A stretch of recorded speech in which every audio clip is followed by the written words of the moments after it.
Nous sommes là pour parler sport sur notre chaîne SOS Docteur TV. Nous parlons aujourd'hui d'une thématique assez intéressante, notamment liée à la nutrition du sportif avant, pendant et justement après les compétitions. Et qui est mieux placé pour en parler avec nous, vous le découvrirez tout à l'heure sur ce plateau. Nous évoquons également entre autres les phases finales du championnat ou des championnats scolaires et universitaires avec les phases finales programmées cette semaine à Lomé. Et nous terminerons avec cette activité de l'AGST qui regroupe de nouveau, sinon remobilise ses membres autour d'une activité. Nous faisons justement le point tout à l'heure sur cette activité-là. Merci de nous rejoindre encore une fois. Club Sport Santé, nous ouvrons les premières portes juste après ceci.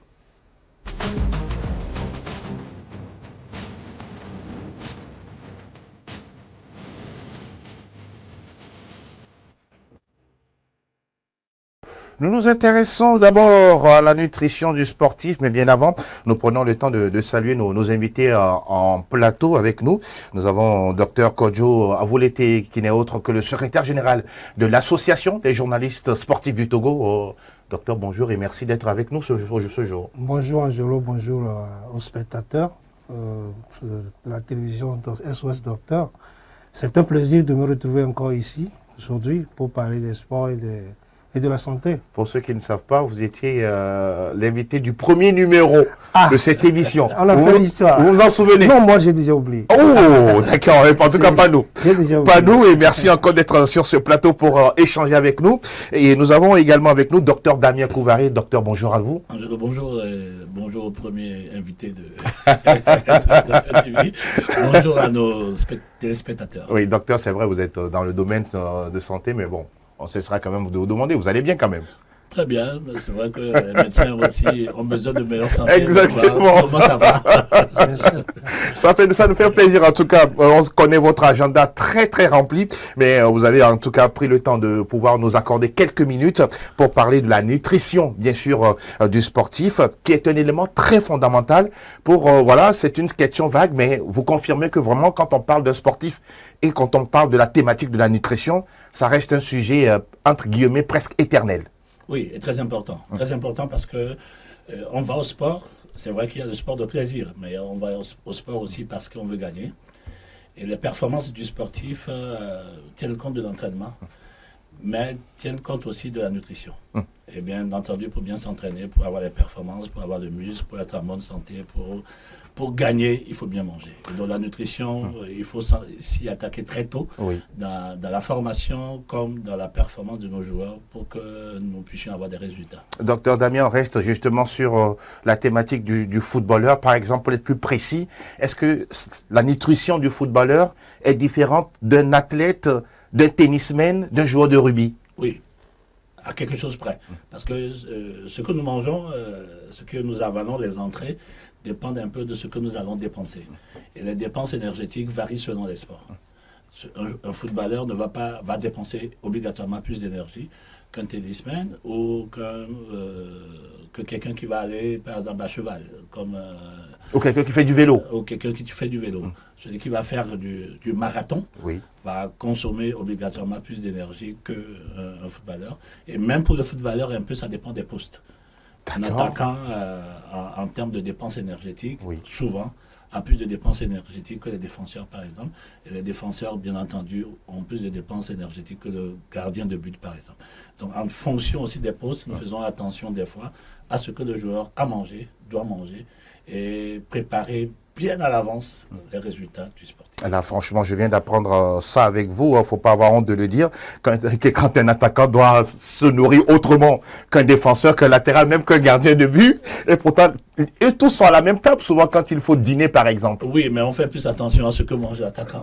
On n'y insiste plus parce qu'il finit son entraînement. Il y a un contrôle qui est fait, surtout après les entraînements. C'est pourquoi il porte GPS. D'accord. Avec le GPS, nous voyons la quantité de courses qu'il fait pendant un entraînement. Et bien entendu, il doit compenser ça. Alors, ça nous pousse à poser justement la première question beaucoup plus précise. La nutrition du footballeur, par exemple, avant la compétition, qu'est-ce à retenir là-dedans? On va être beaucoup plus pratique. On sait qu'un sportif va avoir des besoins d'énergie. Oui. Au cours du sport, ce qu'on va utiliser, c'est le glucose. le glucose fait des réserves dans le muscle qu'on appelle le glycogène musculaire. C'est ce glucose qu'il va utiliser. Donc il faut d'abord penser aux aliments qui vont lui donner ce glucose-là. Après, il y a des besoins de construction quand même. Avant d'avancer, glucose-là, est-ce qu'on peut avoir des exemples types, par exemple, d'aliments qui contiennent justement ces glucoses? Oui, nous pourrons y revenir, hein, si tu peux. Allez-y. Les besoins de construction. Oui. Les besoins de construction, on va construire le muscle. D'accord. On va faire de la musculation. Et donc, il faut aussi des aliments pour ça. Et les besoins de protection contre les maladies, etc., les sels minéraux, les vitamines, on y reviendra. Quand on revient au glucose alors, après ces besoins, quand on revient au le glucose, ça se trouve dans les aliments, il y a les glucoses rapides et les glucoses lents, les glucides lents. Les glucides lents sont les plus importants en période de préparation. Et les aliments, c'est le riz, d'accord. Les pâtes alimentaires, les pommes de terre, les ignames, les patates douces, en tout cas les féculents, qui contiennent beaucoup plus de glucides lents et qu'il faudrait beaucoup privilégier pendant la période d'entraînement avant la compétition. Donc, notre sportif doit avoir un repas équilibré. D'accord. Petit déjeuner, une collation à 16h et un dîner. Et à chaque repas, a priori, il nous faut une entrée. Je dis ce qu'il faut. Une entrée de crudité pour, en fait, les légumes. D'accord. Il faut un repas précis avec ou du riz, ou des pâtes alimentaires, ou des pommes de terre, comme je l'ai dit. Il faut de la viande qui est dans les besoins de construction. Donc, souvent, nous préférons des viandes blanches, le poulet, les pintades, le lapin, le poisson. Le poisson, d'accord. Et puis, après ce repas, il faut un dessert. Le dessert constitué essentiellement de fruits et, si c'est possible, de yaourt. Donc, petit déjeuner, il faut en tout cas une boisson chaude. Donc, une boisson chaude et des légumineuses. De manière précise, si nous restons dans le cadre du Togo, par exemple, si on veut être un peu plus précis, on ne demande pas obligatoirement du thé avec du lait, etc. Un joueur le matin peut prendre sa bouillie, mais s'assurer qu'on a un peu de pain avec, qu'on peut tartiner, une tartine de beurre, associée obligatoirement à un fruit. Ça, c'est au matin? Le matin, obligatoirement un fruit. Et en général, quand on fait le programme, les clubs nous disent non, on n'a pas cet argent, mais restons simples, nous avons quand même une bouillie de tapioca, une bouillie de soja, une bouillie, en tout cas nous avons des bouillies ici. Nous avons des légumes, des légumineuses plutôt qu'on peut utiliser. Avec ça, donc, on ajoute tout simplement un pain et des fruits. Et ça, de manière très basique, c'est important pour nous. On vient au déjeuner. Le déjeuner, il faut une entrée de crudité. Il faut du riz, des pommes de terre encore, le poisson, et un dessert de fruits ou de yaourt. Et même chose le soir. La collation, ça dépend. Vous allez à l'entraînement, vous rentrez, ou juste après l'entraînement ou avant l'entraînement, faire un petit jus de fruits aux sportifs, ou même des fruits. Donc ce repas en général est déjà assez équilibré pour que nous ayons les éléments de construction que sont les protéines, les éléments d'énergie que sont le glucose et les vitamines et sels minéraux qui constituent les éléments de protection. Et il est important de rappeler que les horaires de repas doivent être à peu près respectés pour respecter la biologie du sportif. Et nous demandons donc au club de ne pas faire, je ne dirais pas n'importe quoi, mais de manger un peu n'importe quoi. C'est-à-dire aujourd'hui, on mange à midi. Demain, on n'a pas vite préparé, on mange à 15h. Le lendemain, c'est à 10h parce que il y a la prière à midi, comme on voit avec certains clubs. Ou bien le repas qui doit être à 19h est décalé parce que. Il faudrait respecter la chronobiologie du repas. Ça permet la meilleure composition alimentaire, ça permet de reconstituer les réserves et ça permet vraiment de se préparer mieux pour l'entraînement. Alors là, on a été bien outillé justement sur la nutrition avant la compétition et lorsqu'il s'agit par exemple des rencontres de football, puisque c'est le cas qui nous intéresse le plus. À la pause, souvent on voit des grandes glacières accompagnées de fruits avec des eaux colorées, on ne sait pas exactement ce qu'il en est. À la pause, dans les vestiaires, qu'est-ce que les joueurs ont le droit de consommer avant de retrouver la seconde période de match, par exemple? Il faut faire les réserves. Il faut plutôt reconstituer les réserves. On a fait la première mi-temps, on a beaucoup dépensé, le glucose est parti, etc. Il faut reconstituer les réserves. Et reconstituer les réserves, dans ces cas d'urgence, il faut aller surtout avec les fruits. Et nous, on préfère en général plus les bananes, qui en dehors de donner du glucose, du fructose rapide, permet d'aider à la digestion et aide également, contient beaucoup de potassium pour la récupération, pour la seconde mi-temps. Donc bananes, pommes, fruits, tous les autres fruits quand même sont bons. Les fruits secs, les dattes et tout le reste. Maintenant, on peut faire rapidement un thé. À la pause. À la pause. Ah, d'accord. À la pause, toujours dans les WC, on a toujours du thé. Du thé chaud, d'accord. On a du thé et puis des biscuits. Et souvent, c'est des barres de céréales. C'est des biscuits qui sont faits à base de céréales. D'accord. Qui sont très importants pour les joueurs. Et puis, il faut bien entendu réhydrater. Il faut boire beaucoup d'eau. Oui. Soit de l'eau simple, soit l'eau colorée. Oui, justement, parlons-en. Comme tu le dis, les spécialités qu'on a, c'est des eaux de récupération. C'est pas du dopage, c'est pas dopant quand même. Non, c'est nullement dopant. Nullement dopant. C'est juste que des sels minéraux. D'accord. Et du glucose dans quantité. Il y en a qui a des couleurs jaune, bleu, orange. Il y a le Gatorade, par exemple, qui est bien connu. Oui. Mais c'est cher. Et si nous restons dans le cadre basique, si nous n'avons pas l'argent du Gatorade, du Powerade, etc., ce que nous faisons, c'est que on prend un flacon de 500 ml d'eau. D'accord. On y ajoute 4 carreaux de sucre. Très bien. On ajoute une pincée de sel, une petite quantité de sel, et un peu de miel ou du jus d'orange. Ça équivaut au Gatorade. Ah, d'accord. Donc, c'est une préparation faite maison, comme on le dit. Oui, pour ceux qui n'ont pas de bourse assez conséquente. Mais que nous recommandons à tous nos clubs au centre de formation.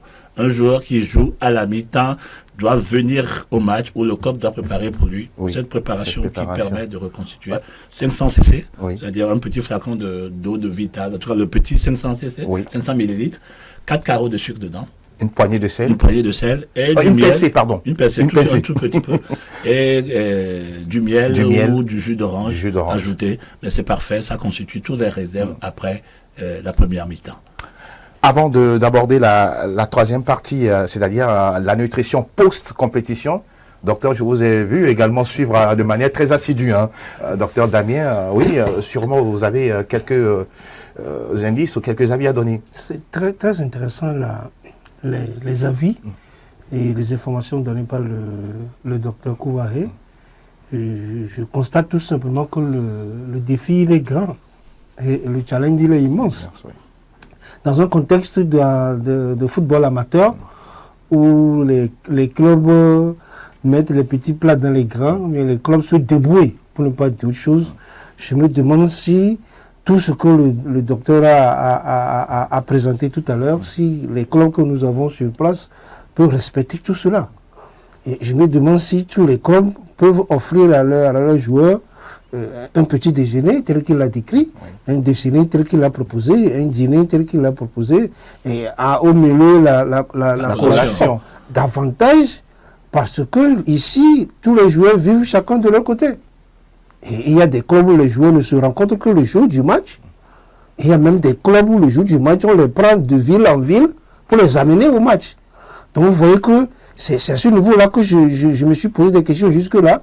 Comment c'est possible que toutes ces prescriptions-là, qui ne sont peut-être que les prescriptions minimales qu'il faut pour qu'un sportif soit compétitif. Et surtout qu'on ait des performances. Des performances au niveau de nos clubs, vu les moyens, vu les difficultés.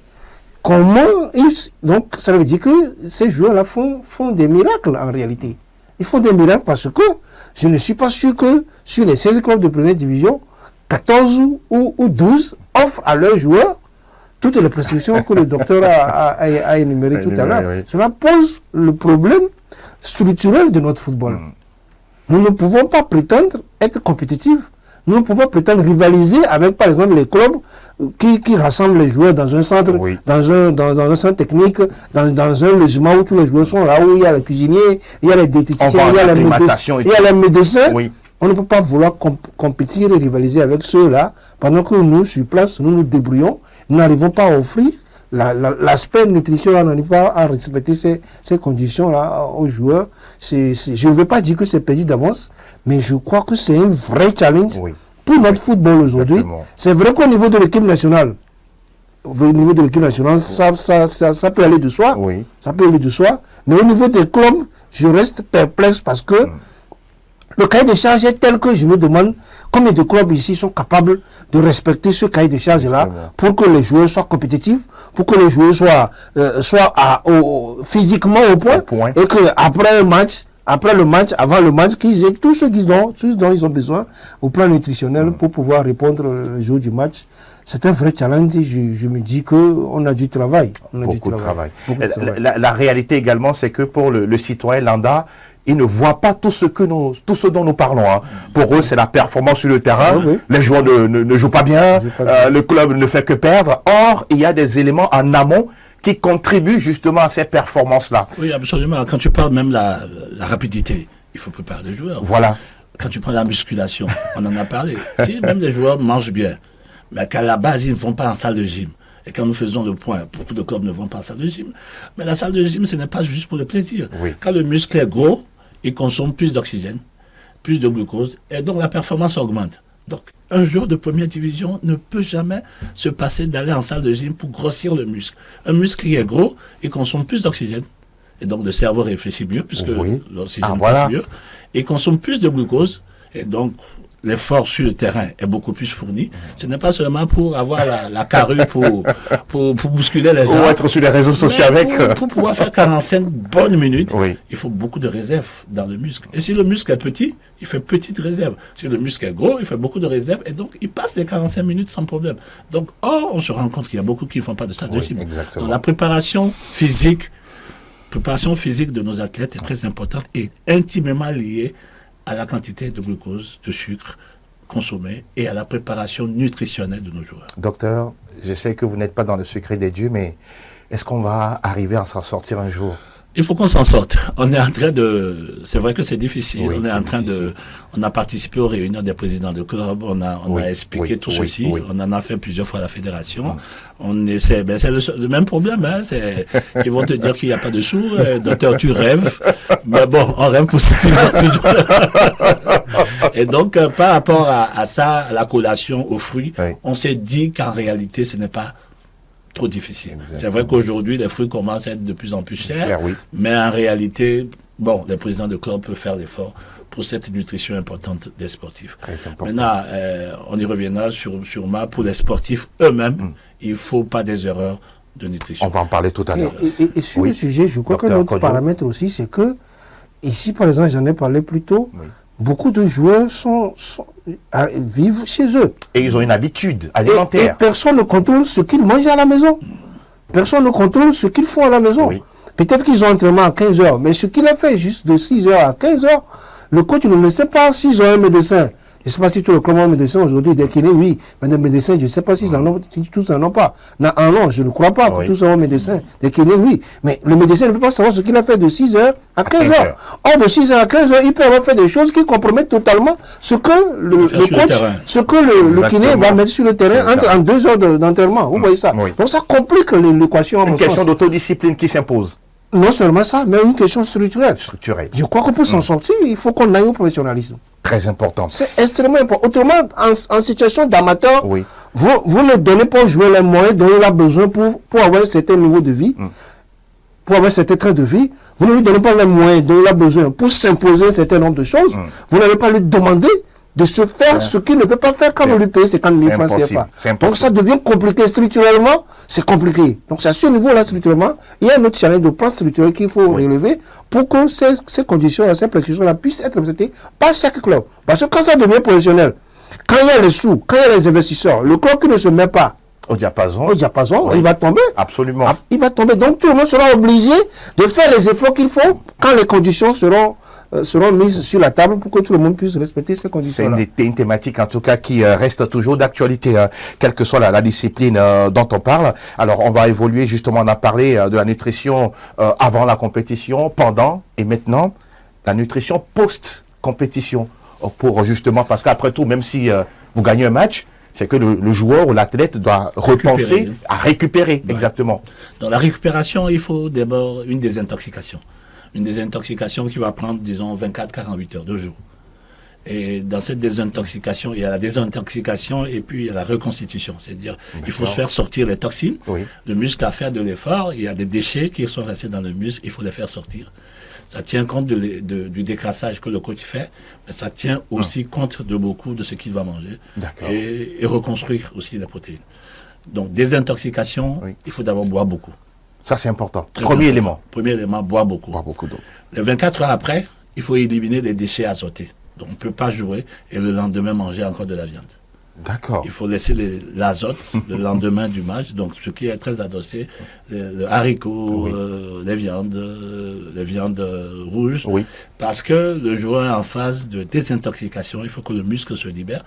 Et si vous finissez un match, vous commencez la nuit, les joueurs rentrent, ils mangent encore de la viande et tout ça. Ben, écoutez, vous allez faire des blessures, vous allez faire des claquages dans les matchs qui vont suivre. Le muscle va souffrir, les performances vont diminuer. Donc, la désintoxication le lendemain, c'est 24 heures au moins, voire 48 heures sans viande. Beaucoup d'eau, beaucoup de lait, beaucoup de jus de fruits, etc. etc. Oui. Et après les 24-48 heures, on fait la reconstitution maintenant. On ramène les protéines pour reconstituer le muscle qui s'est vidé de ses déchets et qui maintenant va permettre de reconstituer les fibres qui ont été déchirées au cours de l'effort physique. Et il est donc important que nous comprenions, comme mon grand frère l'a dit tout à l'heure, que c'est un problème structurel d'organisation. Exact. On ne peut pas avoir un match, la veille du match, on arrive dans une ville, on donne 200, 500 à chaque joueur d'aller manger son watch. J'ai été témoin de ça. Dans la ville d'Atapamé, je ne vais pas nommer le club, ils sont tous descendus pratiquement entre 11h et midi pour aller dans le marché, se nourrir. Le match est à 15h. J'ai dit, c'est extraordinaire. Non, c'est pas possible. Non, c'est leur habitude, hein. C'est pas nouveau. C'est leur habitude. C'est comme ça que ça fonctionne. Et la performance. À chaque match, ils le font. À chaque match, ils le font. Et je crois, j'ai fait un travail avec le docteur sur ce sujet-là. Je crois que c'est pourquoi beaucoup se dopent. Ah voilà, ça c'est un autre cas. Oui. En comptant sur ça pour performer. Justement, beaucoup se dopent pour compenser cette lacune-là. Au plan diététique, ils se dopent. Et ils oublient qu'il y a des conséquences derrière. Si le match il est performant, le reste, personne ne s'en occupe. Parce qu'en fait, l'autre problème, c'est quand il faut 3 heures au moins. 3 heures. 3 heures avant la compétition. C'est-à-dire que si vous avez un match à 15 heures, vous avez fini de manger à midi. Vous avez fini de manger. À midi. Vous ne mangez pas à partir de midi. Non. Ah voilà. Vous n'aurez pas les résultats. C'est après le match que vous allez avoir l'énergie. Alors que l'énergie, vous le cherchez pour le match. Donc, vous avez fini de manger à midi.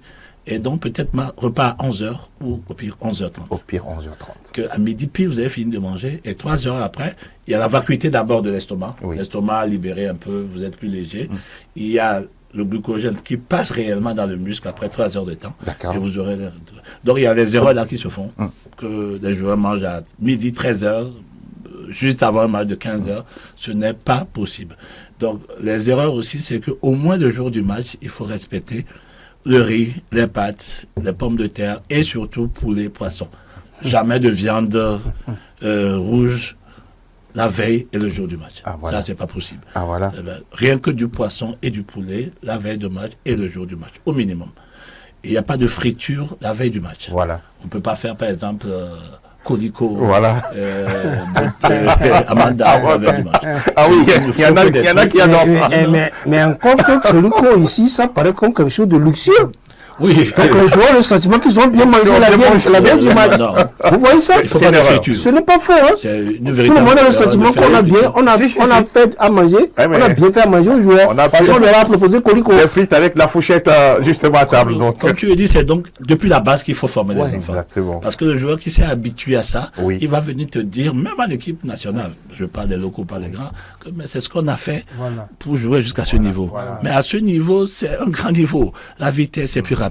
Les adversaires en face, c'est pas des adversaires de deuxième division, c'est pas les, voilà. Donc la vitesse est tellement rapide que si tu ne t'y adaptes pas, mais tu es tellement performant en championnat, mais à l'équipe nationale, tu es perdu parce que une vitesse imposée, tu te retrouves pas. Donc il est important de reconstituer cette alimentation de base des sportifs et que tous les clubs essaient, dans la mesure du possible, de faire le maximum avec les moyens de bord, mais il faudrait aussi qu'on pense à soutenir justement ces clubs pour que financièrement les clubs soient plus aptes à bien nourrir nos athlètes. Et surtout être compétitif lorsqu'il s'agira de faire des compétitions. Alors, docteur Damien Couvaré, c'est vrai, vous avez parlé de plein de choses, mais avec vous, on va tenter de résumer, pour ne pas dire les erreurs à éviter de manière beaucoup plus factuelle au niveau de nos joueurs. Le plus important, l'erreur qui est le plus fréquent, c'est de ne pas respecter la règle des 3 heures. Je voulais commencer par ça pour le match. Quand on va faire un match, c'est qu'on a fini de manger 3 heures avant le match. Il ne faut pas prendre des protéines, des trucs azotés juste après le match. Il faut beaucoup réhydrater. Il faut éviter comme certains, je dirais pas coach, certains le disent, que le football par exemple se joue avec un ventre sec. Il faut être sec, c'est-à-dire vous ne buvez pas. On a vu des gens qui ont conseillé aux joueurs de ne pas boire toute la journée avant un match pour être vraiment léger. C'est des erreurs gravissimes parce que en dehors de la nutrition, et la première cause de décès aujourd'hui dans le sport, c'est la déshydratation. Donc l'organisme a besoin de cœur s'arrête. Donc beaucoup de décès et des morts subies du sportif, on en a eu beaucoup au Togo. C'est juste que ça n'a pas été vraiment documenté. Mais sur tous nos terrains, on a eu quand même, que ce soit juste après le match ou après, on a eu des morts subites. Et des fois, la cause principale, c'est la déshydratation. Donc, il faut boire assez d'eau. Et ce n'est pas arriver au match, il faut se gonfler le ventre. Depuis la veille, il faut commencer un programme de réhydratation bien planifié. Et puis, le jour du match, faire attention à des aliments trop huileux ou trop gras. Il y a beaucoup, par exemple, quand ils prennent les avocats le jour du match, ils ont des reflux. Ça, c'est évident. Donc, avocat, par exemple, le jour du match, il faut éviter. Il faut éviter un petit déjeuner ou un déjeuner. C'est trop huileux. En fait, ça ne digère pas très bien. Et la remarque est que quand les joueurs prennent des avocats, ils ont toujours des reflux qui les dérangent au cours de l'effort physique. Donc, c'est des choses à éviter. Il faut rester vraiment riz, pâtes, poulet, poisson ou plein de tas de poissons et rester dans cette logique et programmer les repas. Mais encore, il est important de manger ensemble. Très important parce que la cohésion là permet aux joueurs de mieux manger. Parce que vous restez à table pendant une heure, un certain nombre de minutes. Et pour nous, par exemple, on conseille de rester 30 voire même 1 heure de temps à table. Être assis et manger.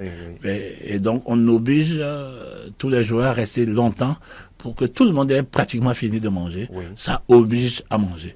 Quand la personne est seule, il vide quelque chose, il se débrouille, il avale quelque chose. Il ramasse ses trucs à la main, il dit qu'il est prêt. Après, il va pas le manger. Et il va avoir des déficits d'énergie au cours du match. C'est vrai qu'on n'a pas touché cet aspect, ça reviendra très bientôt. C'est le cas du sommeil, très important également pour l'athlète. Bon, on va le mettre entre parenthèses. On reviendra parler de l'hygiène du sportif. Exactement. Parce que le sommeil est important. Avec les smartphones aujourd'hui, nous avons de gros problèmes. Justement. Le paludisme, l'entretien des chaussures qui peut agir sur les performances du joueur. Beaucoup, parce que les petites plaies entre les orteils agissent toujours sur l'équilibre du joueur. Donc il est important d'apprendre tout ça et de corriger.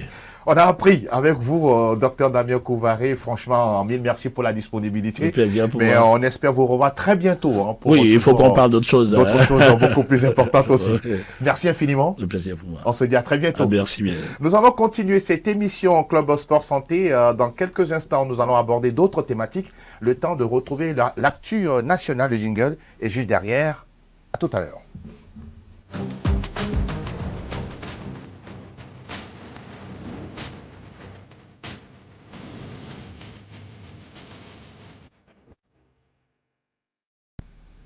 Nous nous retrouvons pour la suite de Club Sport Santé. Cette fois-ci, nous parlons d'autres thématiques. Nous nous intéressons au championnat scolaire et universitaire avec les phases finales qu'abrite Lomé la capitale à partir déjà du 24, ce sera bien sûr cette semaine, avec les rencontres au niveau bien sûr de des phases finales, bien sûr au niveau de l'athlétisme, du para-athlétisme et du karaté. On aura également les phases finales du basketball, handball, du volleyball, sans oublier bien sûr l'apothéose avec le football. Voilà ce qu'on retient. En tout cas, les jeunes des différentes écoles, collèges et lycées seront tous présents. Mon cher Aziz Agoro, merci d'être sur ce plateau. Bonjour à vous. Bonjour Angelo et bonjour à tous ceux qui nous suivent en ce moment. Comment vous portez-vous pour ce début de semaine? Je vais très bien par la grâce de Dieu. Vous-même? Nous allons bien également. Super. Merci également. On va parler justement avec vous de ces championnats scolaires et universitaires. Vous, votre regard justement sur, on pourrait dire, la régularité de ces championnats qui ont retrouvé un peu du souffle depuis l'arrivée de Madame le ministre Dr Lidibé Sikama. Votre interprétation là-dessus? Je crois que c'est une très bonne chose. Hein. Ça permet, c'est la base véritablement. Donc ça permet vraiment de se constituer un vivier au niveau de toutes les disciplines, que ce soit l'athlétisme, le karaté, le volleyball et le handball. Maintenant, est-ce que derrière, il y a un suivi pour pouvoir vraiment profiter de tous ces jeunes-là? C'est vrai, il y a une régularité depuis quelques années. Maintenant, il va falloir savoir si on en fait vraiment bon usage. Ça, c'est pour vous le défi et le côté suivi. Tout à fait. Docteur Kodia, vous l'étiez sur la thématique? C'est vrai que les championnats scolaires universitaires sont devenus presque une habitude. Oui. C'est une bonne chose. Mais je ne sais pas si vous faites attention aux écoles, aux collèges, aux lycées engagés à chaque début de saison. Quand vous faites attention, quand vous regardez la liste des écoles, des lycées, des collèges engagés, vous pouvez constater que, par exemple, dans la ville de Lomé, dans le Grand Lomé, et à Gouagnevé plus le Golfe, le nombre d'écoles, de collèges, de lycées engagés n'est plus assez conséquent comme auparavant. Et il y a des régions, il y a des zones où sur une discipline, vous avez 2 écoles qui sont engagées. Il y a des zones, je sais par exemple, pour avoir vécu ça dans l'expérience dans la région centrale, oui. Tchamba Est, sur plusieurs années, championnat scolaire, c'est lycée Kaboli contre CEG Balanka, lycée Kaboli éliminé CEG Balanka, et finale, comment on appelle ça, de l'inspection, lycée Tchamba éliminé lycée Kaboli. Ça a toujours été le cas comme cela. Alors que dans ces zones, ce n'est pas ces 3 écoles-là qui sont... Il y en avait d'autres encore, plusieurs d'autres. Plusieurs d'autres qui ne peuvent pas s'engager. Et je crois qu'année après année, le problème s'accroît, le problème devient compliqué parce qu'il y a le problème des moyens. Oui. Avec les réformes du professeur Kokoroko, les écoles sont mieux gérées et surtout au plan financier, de sorte que les écoles, les collèges, les lycées publics n'ont plus tout à fait suffisamment d'argent pour jouer les championnats scolaires et universitaires. Les écoles, les collèges, les lycées n'ont plus tout à fait suffisamment d'argent pour s'engager. Parce que s'engager, c'est peut-être jouer 1 journée, 2 journées, 3 journées, 4 journées. Oui. Parfois, les forces qui sont disponibles finissent au bout d'une journée de compétition. Le club, l'école, le collège, le lycée qui fait ce calcul se dit, tiens, avec ce que nous avons comme financement, nous ne pouvons pas aller à 2 journées, 3e journée, où le club se désiste, il ne s'engage pas, ou l'école se désigne, elle ne s'engage pas, ou tout simplement, l'école sait qu'au bout de la 2e journée, elle sera essoufflée au plan financier, elle ne pourra plus continuer. Et donc, là, ce sont les talents qu'on perd comme ça. Absolument. Donc moi, je crois que la régularité, oui, mais il faut que l'État il regarde de très près le nombre d'écoles qui s'engagent et comparer ça au passé pour se rendre compte qu'il y a forcément quelque chose dans la chaîne, il y a forcément un maillon qui ne répond plus comme il faut. Et il faut travailler sur ce maillon-là pour que les résultats escomptés de ce championnat scolaire-là soient plus grands et plus fructueux pour le pays que ce qu'on a aujourd'hui. Parce que c'est vrai qu'on va faire une grande finale.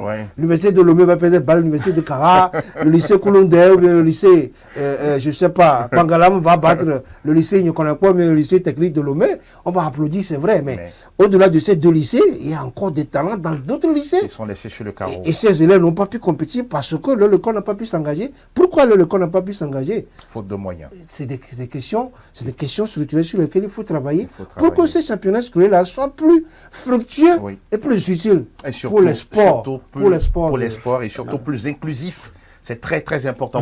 Oui, je vais ajouter un tout petit peu quelque chose à ce que le grand frère a dit. Vous savez, il y a de ces écoles-là dans lesquelles il y a tellement de talents où, comme l'école n'est pas engagée dans la compétition, juste l'année qui suit, vous allez voir une transhumance des jeunes joueurs, des jeunes élèves vers un établissement parce qu'on sait que là-bas, ils sont engagés, ils ont la possibilité de jouer. Donc, je crois qu'il faut regarder cet angle-là aussi pour pouvoir donner plus de chances à beaucoup de jeunes. Maintenant, il va falloir aussi faire un travail où, sur 5 ans, il faut qu'on pose...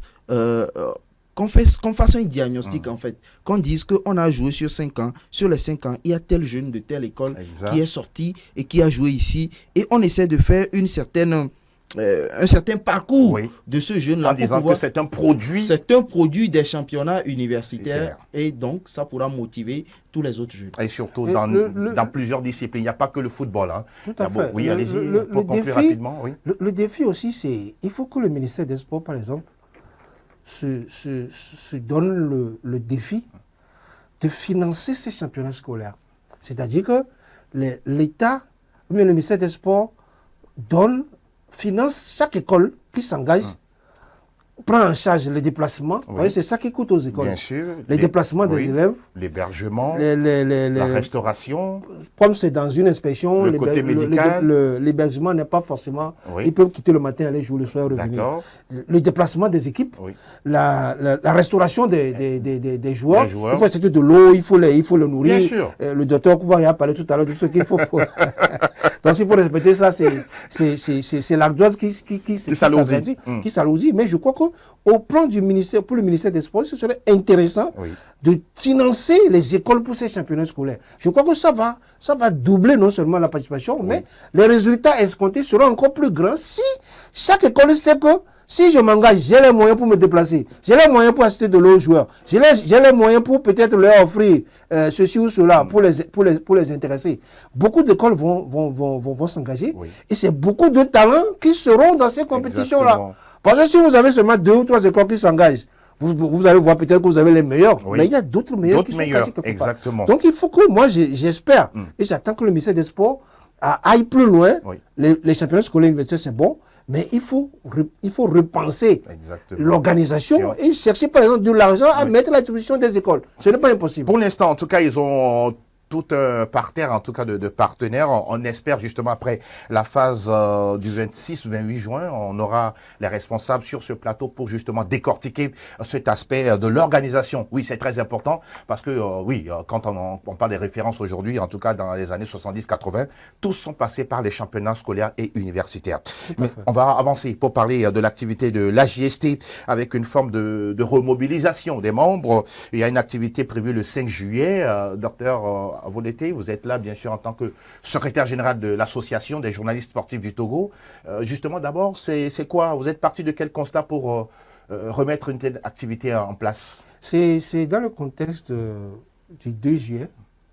Depuis plusieurs années, l'Association internationale de la presse sportive, la fêtière du journaliste sportif dans le monde, a décidé de faire observer chaque 2 juillet une journée mondiale du journaliste sportif.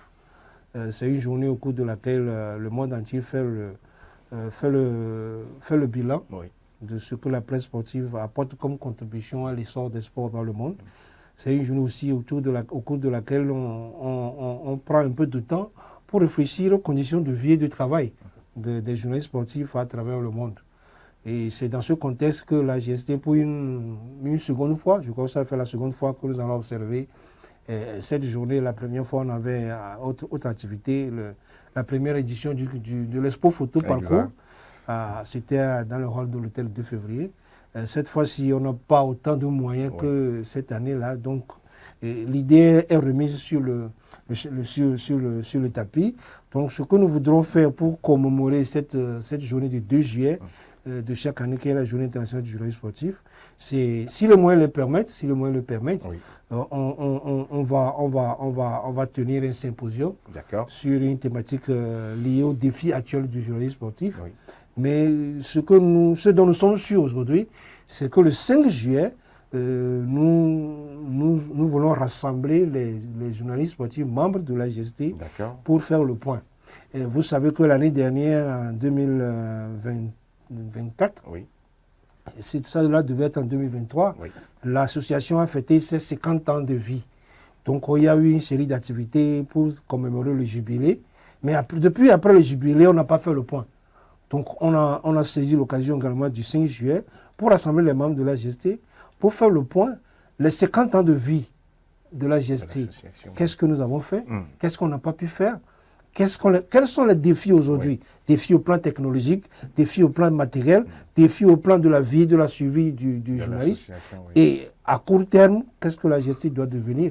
Quelle doit être la contribution de chaque membre pour que la GST soit davantage plus forte soit davantage plus rayonnante. C'est entre autres préoccupations qui ont incité le bureau exécutif à se dire, tiens, dans le cadre de ce 2 juillet, on peut faire une rencontre le 5 juillet pour discuter avec les collègues et partager ce qu'on peut appeler le pot d'amitié. Aujourd'hui, c'est vrai que toute association, quelle qu'elle soit, rencontre des difficultés. Ces difficultés, vous les prenez comme des défis pour vous? Chaque jour, la GST rencontre des difficultés et chaque difficulté pour nous est un défi.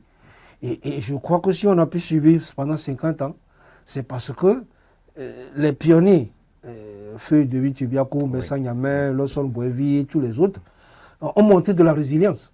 Derrière ça, Mana Palanga, Fred Koulani, Père son âme, Masouel Doklinou, tous les autres se sont également accrochés.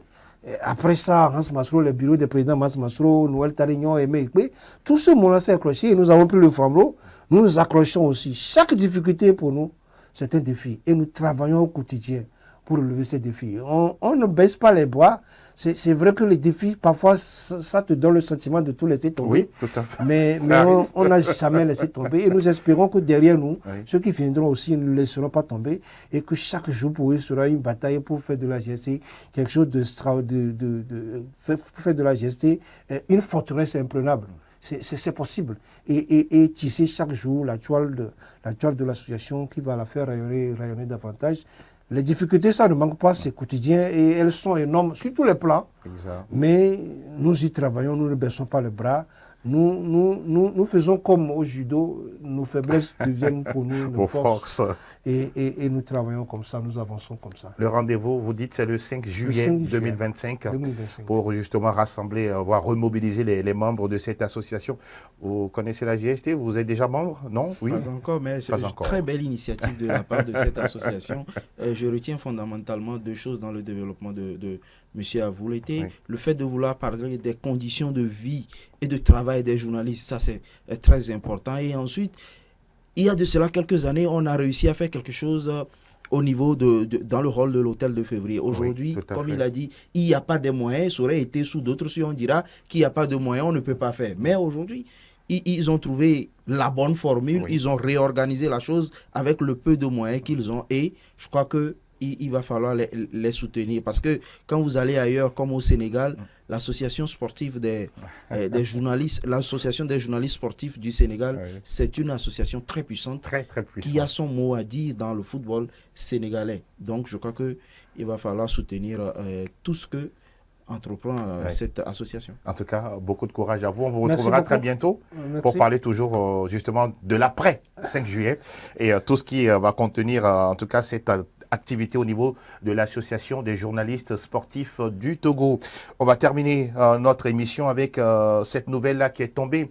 On ne sait pas si on doit la prendre comme une déclaration ou soit une annonce du côté de la SCK, champion du Togo. On parle d'un retrait de la Ligue africaine des champions, mon cher Aziz. Vous avez également eu vent de cette information, de cette déclaration. Comment vous la prenez-vous à l'heure où nous parlons? Bon, moi, il faut d'abord reconnaître que l'information qui a été longtemps considérée comme une rumeur est devenue officielle. Maintenant, je crois que c'est pas mauvais. C'est pas mauvais de vouloir se retirer d'une compétition par rapport à la raison que la SCK a donnée. Tout simplement, ils disent qu'ils veulent plutôt se concentrer sur leur centre de formation que d'aller dépenser beaucoup d'argent sur le continent. C'est vrai, mais la grande question derrière, est-ce que le centre de formation de la SCK est déjà prêt? Est-ce que la SCK a aujourd'hui des joueurs à son sein qui les appartiennent? On ne le sait pas. Donc, si, ils ont un centre. Ils ont un centre. Ils se demandent s'ils sont prêts pour lancer. Parce que je sais qu'ils ont un centre, mais l'information sûre que je sais, c'est que leurs joueurs ne sont pas internés. Ça fonctionne déjà. Ça fonctionne déjà, mais je crois que ce dont je parle, c'est est-ce qu'il y a des jeunes joueurs aujourd'hui qui appartiennent à la SCK? Il est vrai que le centre fonctionne déjà, les jeunes sont là avec des séances programmées. Maintenant, votre interrogation, pour vous, ça ne tient pas la route, c'est ça? Oui, pour le moment, ça ne tient pas la route parce que je ne suis pas sûr qu'il y a des jeunes aujourd'hui de 10, 12, 15 ans qui appartiennent à l'ASK ou l'ASK a déjà fait des détections, dire que ces enfants-là nous appartiennent et on veut commencer le projet avec eux. C'est vrai qu'il y a un groupe. Ils sont là. Ils sont là. Il y a un groupe. Tout à fait. Il y a un groupe qui a déjà démarré. Ils ont leurs joueurs. Ils ont leurs jeunes joueurs. Mais vous êtes toujours inquiet. Je suis toujours inquiet. Je suis toujours inquiet parce que c'est pas facile cette histoire. On dit qu'on veut se concentrer sur le centre de formation, mais on oublie que le centre de formation fait dépenser plus que 2-3 matchs sur le continent. Parce que si tu veux te concentrer sur ton centre de formation, tu vas commencer par loger les jeunes. Ils vont manger matin, midi et soir. Il faut s'assurer que leur éducation ne soit pas biaisée au niveau de l'école. Il faut assurer leur santé. Il faut faire ceci, il faut faire cela. Donc je crois que là, on parle de beaucoup de moyens. C'est beaucoup de moyens quand on veut vraiment faire un centre de formation. Vous avez l'impression que la SCK n'a pas eu vent comme quoi la Champions League en Afrique coûte extrêmement cher, mais cette équipe est allée récupérer le trophée domestique et derrière aujourd'hui on nous fait cette annonce. Vous comprenez quoi exactement, on ne peut pas dire que la SCK ne sait pas que jouer une compétition continentale c'est cher. Non, elle ne serait pas à sa première. La SCK a déjà joué sur le continent. L'année dernière, elle était encore sur le continent. Plus d'une fois, même encore en 2017. Ce n'est pas parce que c'est la Champions League que ça va coûter cher. Voilà. Non, ça dépend des destinations. Si vous avez des adversaires en Afrique du Nord et en Afrique du Sud, c'est plus cher que d'aller au Mali. Exact. C'est vrai. Donc pour moi, le problème, ce n'est pas que la SCK soit surprise qu'elle va disputer la Ligue des Champions. Il est où le problème selon vous? Moi, je me dis que la SCK est en train de nous aider. Si le retrait se confirme, pour moi, c'est l'ascenseur que la SCK nous envoie. Vous pensez qu'il y a un abcès à crever pour de bon? Tout à fait. Allons au professionnalisme. D'accord. Si la SCK n'a pas les moyens, c'est peut-être parce que structurellement, un club Togo ne peut pas survivre. Oui. Et je crois qu'il est temps de sortir du football des présidents. Et de se poser les bonnes questions.